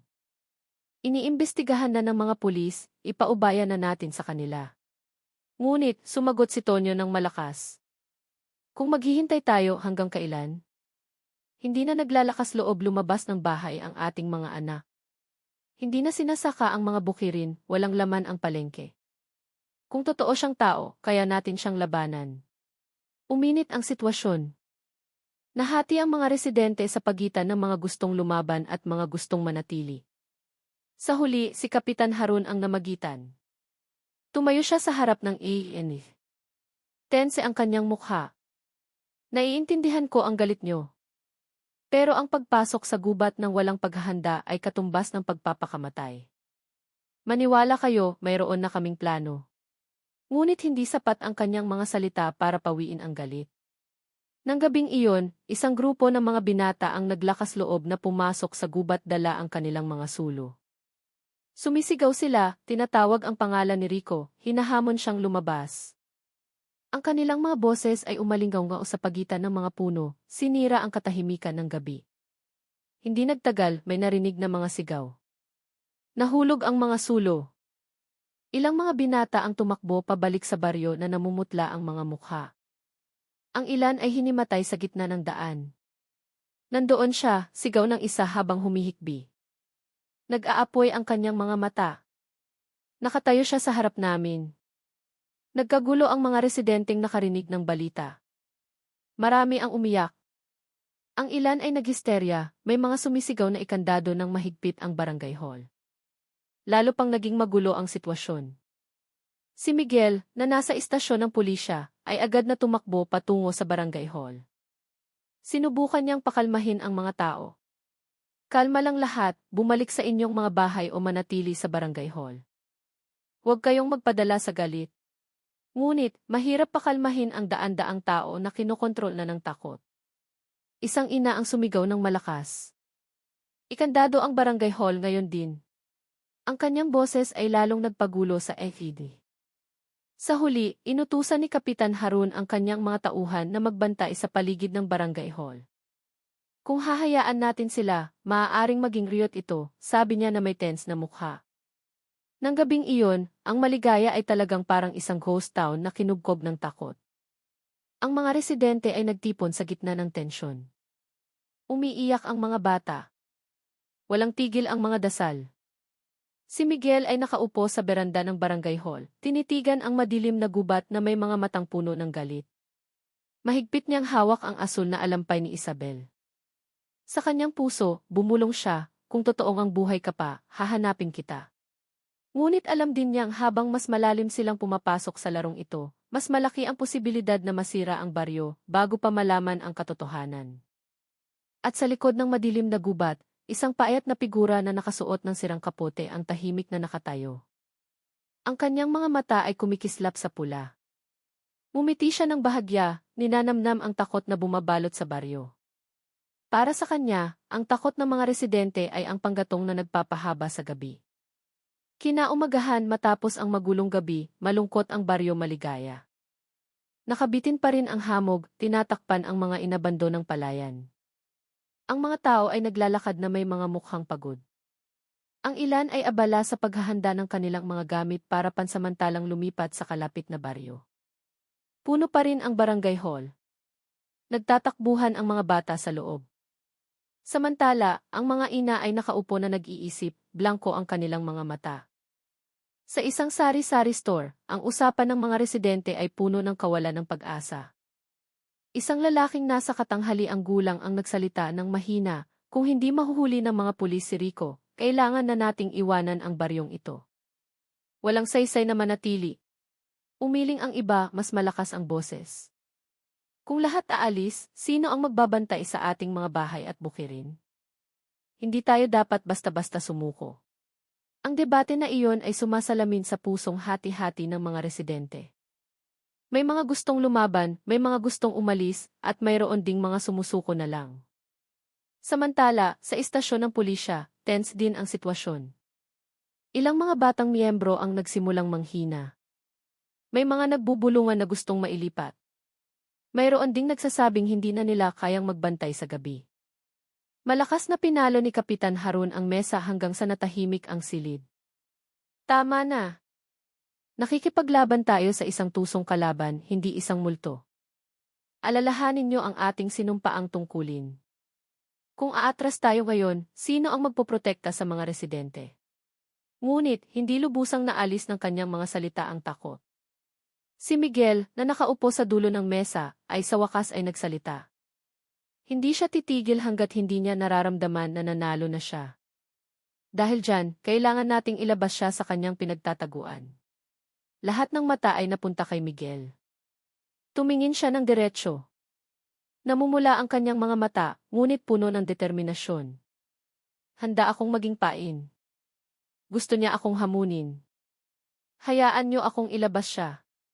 Matagal na natahimik si Kapitan Harun. Halos tumanggi siya, ngunit hindi matanggihan ang tingin ni Miguel. Sige, pero babantayan ka namin mula sa malayo. Huwag kang padalos-dalos. Nang gabing iyon, isinagawa ang paghahanda. Naglagay ang mga pulis ng ilang mga observation points sa daan papasok sa gubat. Naglakad si Miguel mag-isa patungo sa isang malaking puno sa gilid ng gubat, kung saan natagpuan ang kakaibang simbolo noon. Dala niya lang ay isang maliit na flashlight, radyo at baril. Malamig ang hangin. Ang hangin ay nagdala ng kakaibang tunog, parang mga bulong. Tumayo si Miguel sa ilalim ng malaking puno, tinitigan ang mga ugat na puno ng mga gasgas. Mabilis ang tibok ng kanyang puso. Bigla, may narinig siyang mahinang mga yabag sa likod. Mabilis siyang lumingon at tinutukan ng flashlight. Walang tao, tanging mga halaman na gumagalaw dahil sa hangin. Rico! Kung gusto mo ako, lumabas ka na ngayon, sigaw niya ng malakas. Tahimik. Ngunit ilang segundo pagkatapos, narinig ang isang malagong na tawa na mas malapit kaysa dati. Pinigil ni Miguel ang kanyang hininga. Mula sa likod ng mga puno, lumitaw ang matangkad at payat na figura. Tinatakpan ng sirang kapote ang kanyang katawan, tinatakpan ng hood ang kanyang mukha, ngunit malinaw na kumikislap sa dilim ang kanyang mga pulang mata. Itinaas ni Miguel ang kanyang baril, handa ng kalabitin ang gatilyo. Nag-crackle ang radyo sa kanyang baywang. Narinig ang boses ni Kapitan Harun. Huwag munang barilin. Hayaan mo siyang lumapit. Lulubusin natin siya. Huminto si Rico ilang metro sa harap ni Miguel. Hindi siya nagsalita, tinitigan lang siya ng mga matang tumutusok. Bigla, itinaas niya ang kanyang kamay, ipinapakita ang isang bagay na kumikinang sa liwanag ng flashlight. Naramdaman ni Miguel na huminto ang kanyang puso. Isang pilak na kwintas na may maliit na palawit. Ang kwintas na ibinigay niya kay Isabel. Diyos ko, bulong niya. Nanginginig ang kanyang boses. Inihagis ni Rico ang kwintas sa lupa sa mismong harap ni Miguel. Pagkatapos ay mabilis siyang tumakbo sa kadiliman na parang kidlat. Ang kanyang tawa ay umalingaw-ngao sa pagitan ng mga puno. Habulin, sigaw ni Harun sa radyo. Tumakbo si Miguel ng buong lakas, sinundan ng ibang mga miyembro mula sa kanilang mga pwesto. Ngunit tulad ng dati, nawala ang figura sa likod ng isang malaking puno. Tanging mga malabong baka sa lupa ang naiwan. Lumuhod si Miguel, hingal na hingal. Kinuha niya ang kwintas. Halos tumulo ang kanyang luha. Isabel, buhay ka pa ba? Hindi. Hahanapin kita. Sa malayo, muling narinig ang malagong na tawa, mahaba at tumutusok sa gabi. Ang baryo maligaya na malungkot na ay lalo pang nalubog sa teror. Ang mga residenteng nakarinig ng balita tungkol sa pagpapakita ni Rico sa harap ng mga pulis ay lalong naniwalang hindi sila nakikipaglaban sa isang tao. At alam ni Miguel na hindi pa tapos ang laro.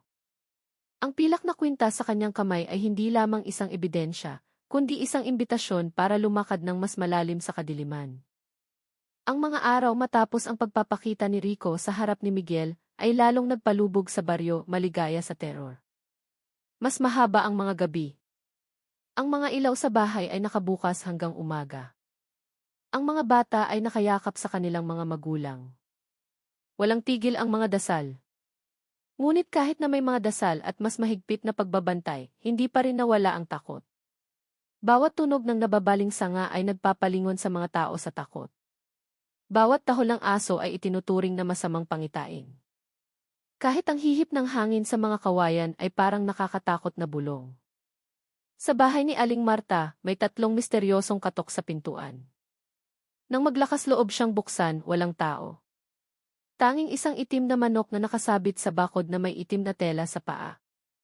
Sumigaw siya sa takot. Umiyak siya at mabilis na kumalat ang balita sa buong baryo. Lalong naniwala ang mga residente na si Rico ay hindi isang ordinaryong tao. Itinuturing siyang isang demonyo na dumating para isumpa ang baryo. Sa barangay hall, muling uminit ang isang emergency meeting. Ilang kalalakihan ang humingi ng mas matinding aksyon mula sa mga pulis. Kung hindi niyo siya mahuhuli, hayaan niyo kaming kumilos, sigaw ng isang residente na may tense na mukha. Sinubukan silang pakalmahin ni Kapitan Harun. Hindi kami nagpapabaya. Mayroon na kaming plano. Maniwala kayo, mahuhuli si Rico. Ngunit hindi lubusang napawi ng kanyang mga salita ang takot. Marami nang nawala sa mga residente, mula sa kanilang mga bukirin hanggang sa kanilang kaligtasan sa sarili nilang mga tahanan. Nang gabing iyon, nakaupo si Miguel sa beranda ng istasyon ng pulisya. Tinitigan niya ang madilim na gubat.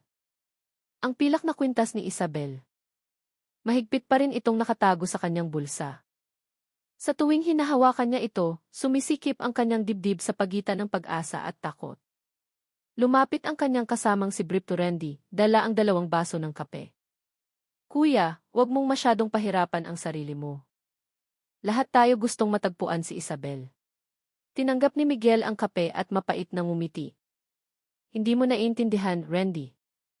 Gabi-gabi naririnig ko ang boses niyang tumatawag mula sa gubat.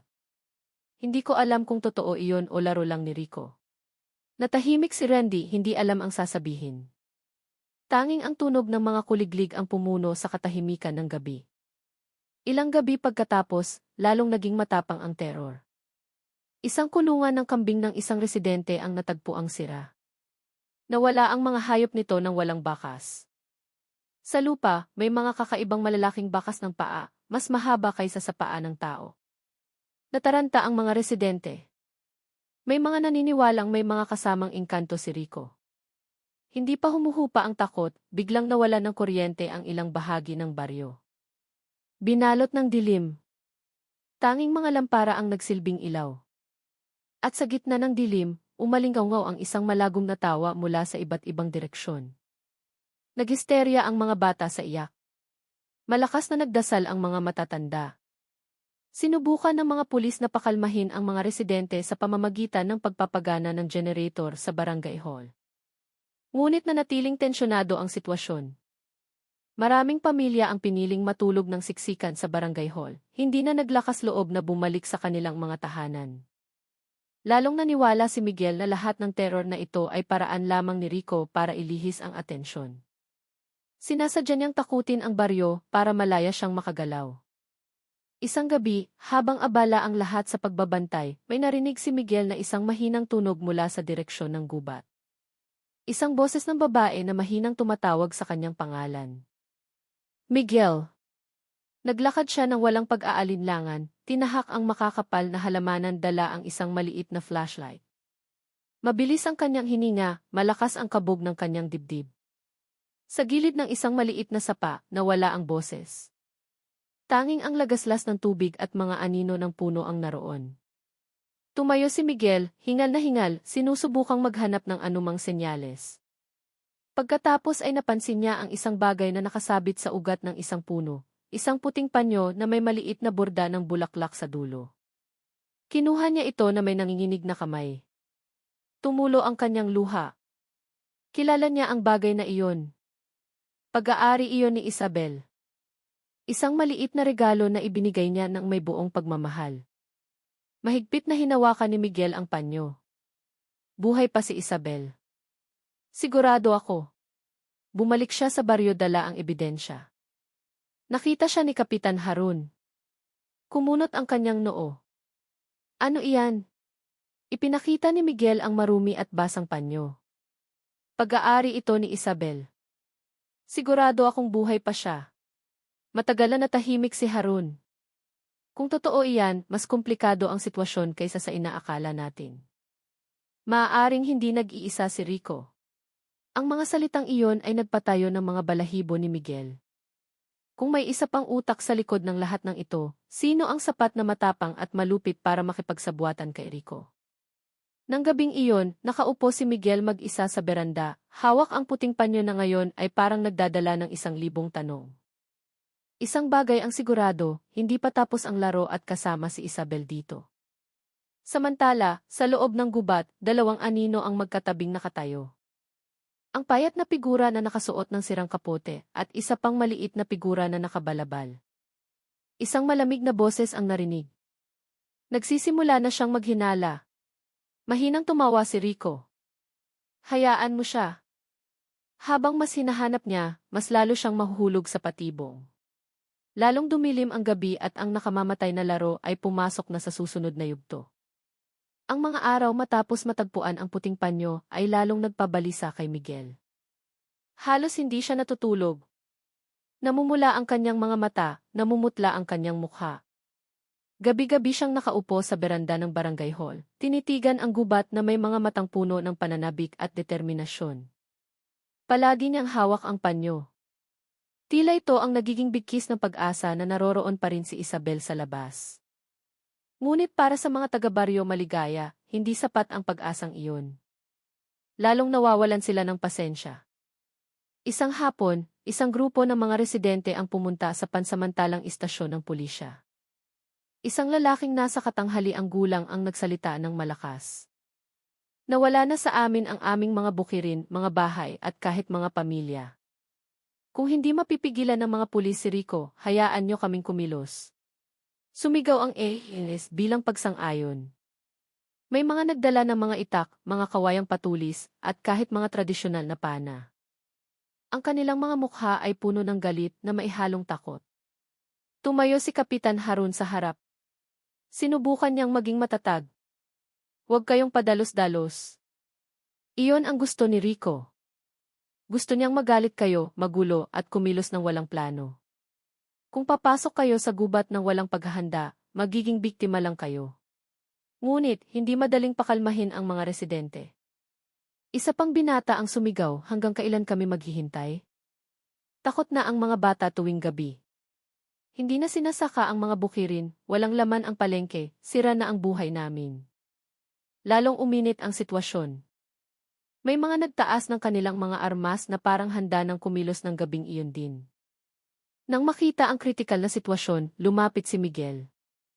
Itinaas niya ang puting panyo na natagpuan niya sa gilid ng sapa.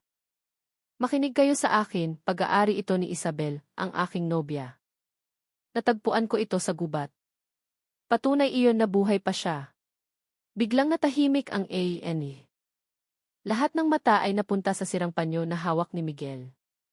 Kung totoo ngang mayroon pang maililigtas, hindi tayo dapat padalos-dalos. Kung kikilos tayo ng mag-isa, mawawala sa atin ang lahat. Pero kung magkakaisa tayo, may pag-asa pa tayo, sabi ni Miguel na may nanginginig na boses, ngunit matatag. Isang ina ang nagsalita ng mahina. Kung totoo iyan, may pag-asa pa nga. Dahan-dahang humupa ang sitwasyon. Kahit na malinaw na hindi pa tuluyang nawala ang galit ng mga residente, nag-alisan sila na may malungkot na mukha. Ang ilan ay bumalik sa barangay hall, ang ilan ay umuwi para mag-empek. Nang gabing iyon, mas mahigpit ang pagbabantay. Nagtayo ng mga outpost sa 3 pasukan ng gubat. Naglagay ng mga sulo sa kahabaan ng kalsada ng baryo. Muling ginanap ang isang panalangin sa plaza, pinamunuan ni Ustad Karim. Malakas ang kanyang boses kahit na nanginginig ang kanyang mga kamay. Hindi tayo dapat matalo ng takot. Pinili ni Miguel na mag-ikot mag-isa. Ang asul na alampay at puting panyo ay nakatago sa kanyang bulsa. Ang dalawang bagay na iyon ang naging pinagmumulan ng kanyang lakas. Ngunit sa likod ng determinasyong iyon, binabagabag din siya ng kasalanan. Bawat bagong biktima, bawat iyak ng mga residente ay tila sinisisi siya dahil hindi pa niya natatagpuan si Isabel. Sa istasyon ng pulisya, hindi gaanong naiiba ang sitwasyon. Ilang mga miyembro ang nagsimulang mawala ng pag-asa. Isang batang pulis ang nagsalita ng malakas. Baliw na ito. Hindi tayo nakikipaglaban sa isang ordinaryong kriminal. Nakakapagpakita siya at bigla na lang nawawala. Sumagot ang isa pa. Sira na ang baryong ito. Ano pang saysay na manatili tayo? Pinalo ni Kapitan Harun ang mesa ng malakas hanggang sa natahimik ang lahat. Hindi tayo dapat umatras. Kung aalis tayo, tuluyan nang mahuhulog ang baryong ito sa kamay ni Rico. Alalahanin niyo ang ating sinumpaang tungkulin na protektahan ang mga residente kahit buhay pa ang kapalit. Ngunit ang tono ng kanyang boses ay mas marupok kaysa dati. Alam niyang nababawasan na ang diwa ng kanyang mga tauhan. Si Miguel, na kanina patahimik, ay sa wakas ay tumayo. Kung gusto niyong umalis, sige, pero huwag niyong asahan na sasama ako. Mananatili ako hanggang sa mahuli si Rico o hanggang sa mamatay ako. Natahimik ang silid, lahat ng mata ay nakatingin kay Miguel. Alam mo namang hindi lang ito tungkol sa tungkulin, di ba? Sabi ni Harun ng mahina. Personal na itong kaso para sa iyo. Napakuyom ng kamao si Miguel. Nanginginig ang kanyang boses. Wala akong pakialam. Hanggat hindi pa natatagpuan si Isabel, hindi ako titigil. Ang kanyang mga salita ay nagpatahimik sa silid. May mga naantig, mayroon ding lalong nag-alala. Nang gabing iyon, habang sinusubukang matulog ng ilang residente sa barangay hall, muling umupo si Miguel sa beranda, tinitigan ang madilim na gubat. Ang hangin ay nagdala ng kakaibang tunog. Sa malayo, parang may mahinang tawa na sinadyang ipadala para mang-asar. Mas mahigpit na hinawakan ni Miguel ang panyo ni Isabel. Hahanapin kita, bulong niya. Ano man ang mangyari. At sa loob ng gubat, dalawang figura ang muling magkatabing nakatayo. Mahinang tumawa si Rico habang ang figurang nakabalabal ay tahimik lang. Kumikislap ang kanyang mga mata sa dilim. Hayaan mo siyang lalong maniwala. Habang mas lumalapit siya, mas malaki ang kanyang pagbagsak. Umalingaw ang malamig na boses na iyon. Bahagyang yumuko si Rico. Isang bahagyang ngiti. Ang laro ay pumasok na sa mas mapanganib na yugto. Nang umagang iyon, ang baryo Maligaya ay binalot pa rin ng isang malungkot na hangin. Ang manipis na usok mula sa mga kalat ng mga residente ay umakyat sa langit, ngunit hindi nagdala ng amoy ng kapayapaan tulad ng dati. Tense pa rin ang mga mukha ng mga tao, nagmamadali ang kanilang mga hakbang, at puno ng pagkabalisa ang kanilang mga mata. Sa isang taniman ng mais sa silangan, isang magsasaka ang biglang sumigaw. Ang kanyang boses ay narinig hanggang sa barangay hall. Tumakbo ang mga residente palapit at natigilan. Daan-daang puno ng mais ang binunot mula sa lupa at inayos para bumuo ng isang kakaibang simbolo na parang isang malaking itak na nakatusok sa lupa. Ang mga sariwang mansa ng dugo ay dumungis sa mga puno. Isang matandang babae ang naghisterya. Iyan ay isang senyales ng kamatayan. Nagdagsaan ang mga residente. Ang ilan ay natakot. Ang ilan ay sumigaw sa galit. Agad na tinawagan ni Kapitan Berto ang mga pulis. Dumating si Miguel kasama ang dalawang kasamahan, tinitigan ang simbolo na may naninigas na mukha. Sinasadya niyang mag-iwan ng mensahe. Gusto niyang malaman natin na nandito siya, sabi ni Miguel ng mahina. Tiningnan ni Kapitan Harun ng mas malapitan. Sariwa pa ang dugong ito, hindi ito galing sa ordinaryong hayop. Lalong nataranta ang mga residente. May mga tumangging bumalik sa kanilang mga bukirin. Mayroon ding nagpilit na lumikas ng gabing iyon din. Habang abala ang lahat sa simbolo sa taniman, tinahak ni Miguel ang isang makitid na daan patungo sa isang lumang kubo na natagpuan niya noon. Sabi ng kanyang puso, may isang bagay doon. 2 pulis ang sumama para magbantay sa likod.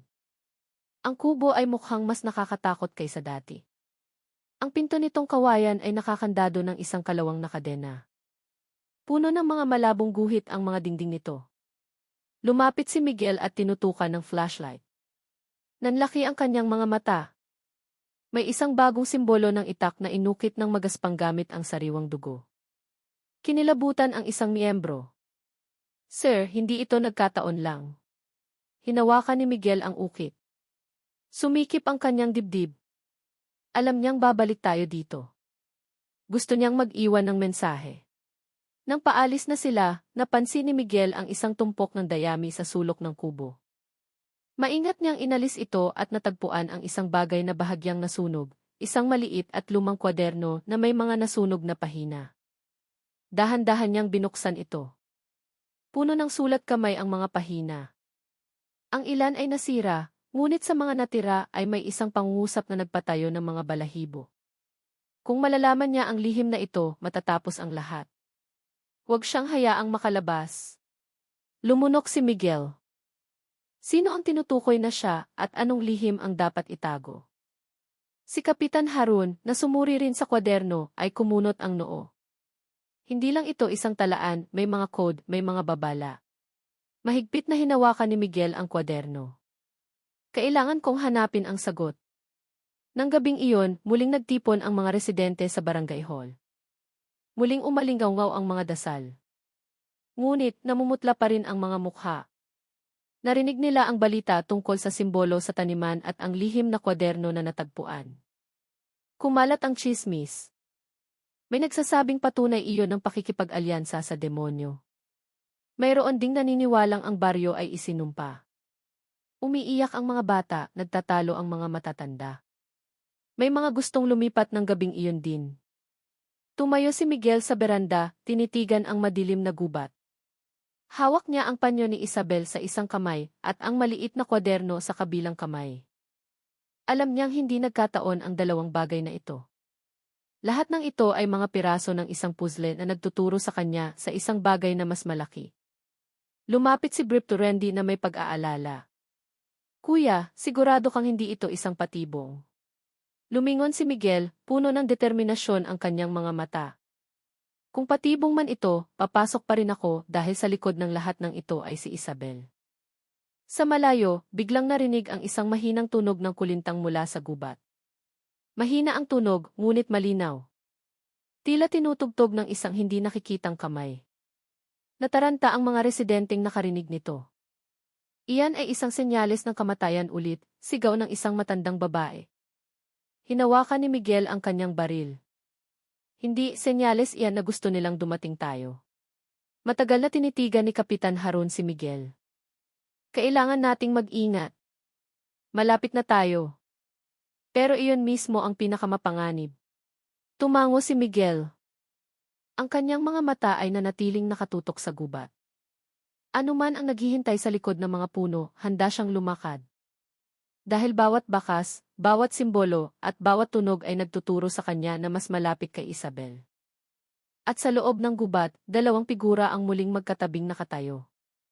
Mahinang tumawa si Rico habang ang figurang nakabalabal ay nagbukas ng isang katulad na kwaderno.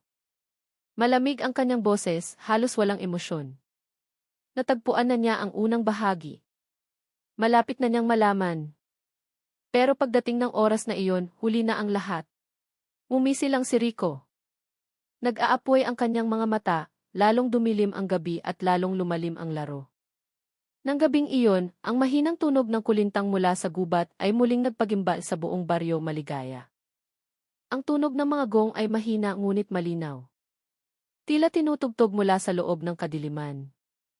Nagising ang mga residente, nagkatinginan na may namumutlang mukha. Umiyak ang mga bata. Malakas na nagdasal ang mga ina. Samantala, ang mga kalalakihan ay tumakbo patungo sa barangay hall na may takot sa kanilang mga mukha.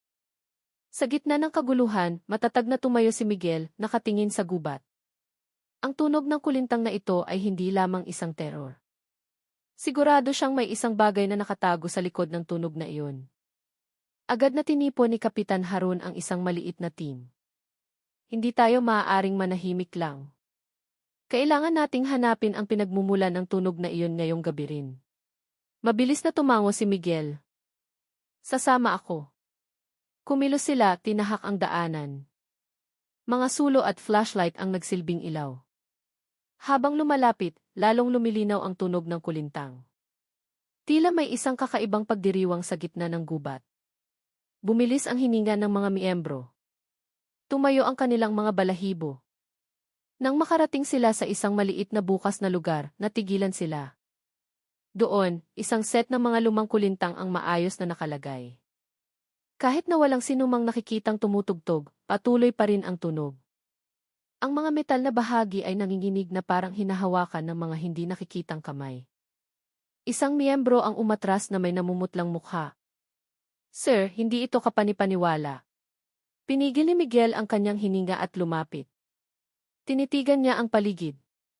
Bigla, mula sa likod ng mga puno, lumitaw ang figura ni Rico.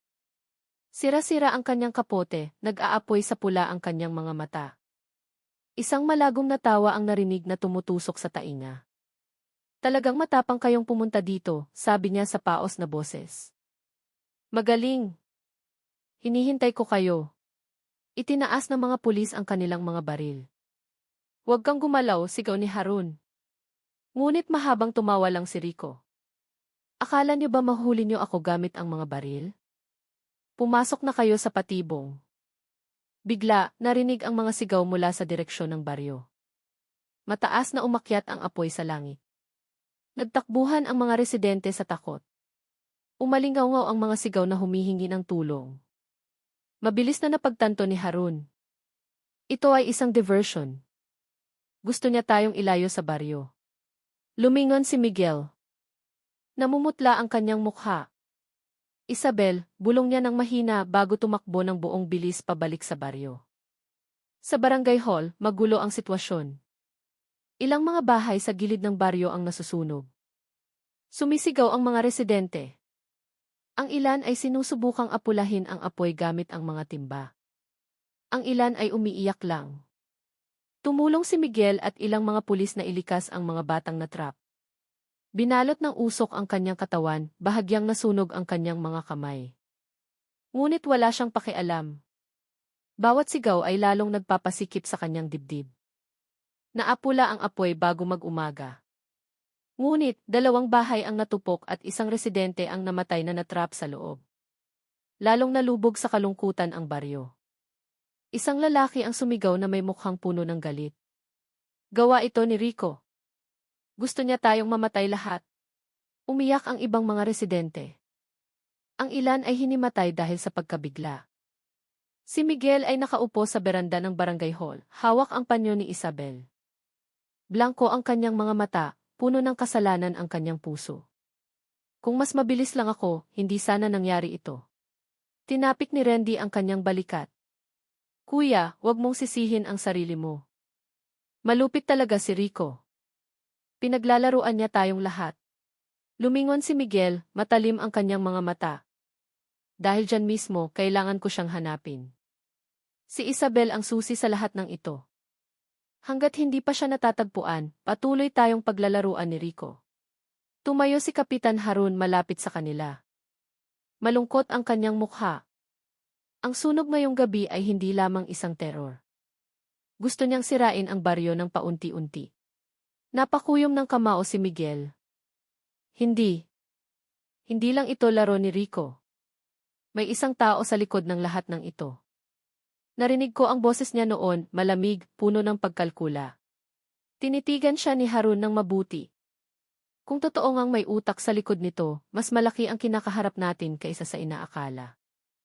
Nagtagumpay ang investigasyon, si Senor Soliman, ang dating kapitan ng barangay, ang tunay na may sala. Ang sunog ay nag-iwan ng malalim na sugat sa baryo Maligaya. Ngunit sa gitna ng abo, isang bagong determinasyon ang umusbong sa puso ni Miguel. Ang kwadernong natagpuan niya ay naglalaman ng mga encrypted na tala, at sa tulong ng isang cryptographer mula sa provincial headquarters, dahan-dahan nilang nabuksan ang mga ito. Ang mga tala ay naglalarawan ng isang lihim na kulto na nagsasagawa ng mga ritual sa gubat, na pinamumunuan ng isang taong tinatawag na ang maestro. Nalaman ni Miguel na ang Rico ay isang kasangkapan lamang, isang tagasunod na nabaliw dahil sa mga ritual. Ang tunay na kaaway ay mas matalino at mas malapit kaysa sa kanilang inaakala. Ang huling piraso ng puzzle ay dumating mula kay Lina, na sa wakas ay nakapagsalita ng malinaw. Naalala niya ang isang matandang lalaki na may malamig na boses na nagbibigay ng utos kay Rico. Inilarawan niya ang isang singsing na may simbolo ng ahas na suot ng lalaki. Ang singsing na iyon ay kilala sa baryo. Pag-aari iyon ni Senor Soliman, ang dating kapitan ng barangay na iginagalang ng lahat, na nagretiro dahil sa sakit. Siya ang utak. Ginamit niya ang mga lumang alamat ng makiling para takpan ang kanyang mga krimen, pagkidnap at pagpatay sa mga taong tumututol sa kanyang mga iligal na gawain sa lupa, na ginagawang tila gawa ng mga engkanto. Si Isabel ay dinukot dahil natuklasan niya ang katotohanan. Sa huling paghaharap, pinasok ni Miguel at ng kanyang team ang lumang mansyon ni Soliman sa gilid ng gubat. Doon nila natagpuan si Isabel, nakakulong ngunit buhay. Si Soliman, na nasa huling yugto na ng kanyang sakit, ay nagtangkang gamitin si Isabel bilang hostage, habang si Rico ay mabangis na lumaban. Sa isang madugong labanan, napatay si Rico at si Soliman ay sumuko nang makita niyang wala na siyang takas. Dahan-dahang bumalik sa normal ang baryo Maligaya. Nagtulungan ang mga residente na muling itayo ang mga nasunog na bahay. Ang palengke ay muling naging masigla. Ngunit ang alaala ng teror ay nanatili. Si Miguel at Isabel ay nagpasya na manatili sa baryo, tinutulungan ang komunidad na maghilom. Isang hapon, nakatayo sila sa gilid ng gubat, pinagmamasdan ang paglubog ng araw sa bundok makiling. Akala ko hindi na kita makikita, bulong ni Isabel. Niyakap siya ni Miguel. Nangako ako, di ba? Kahit gaano kadilim, palaging mailiwanag. Ang kwento ng baryo maligaya ay naging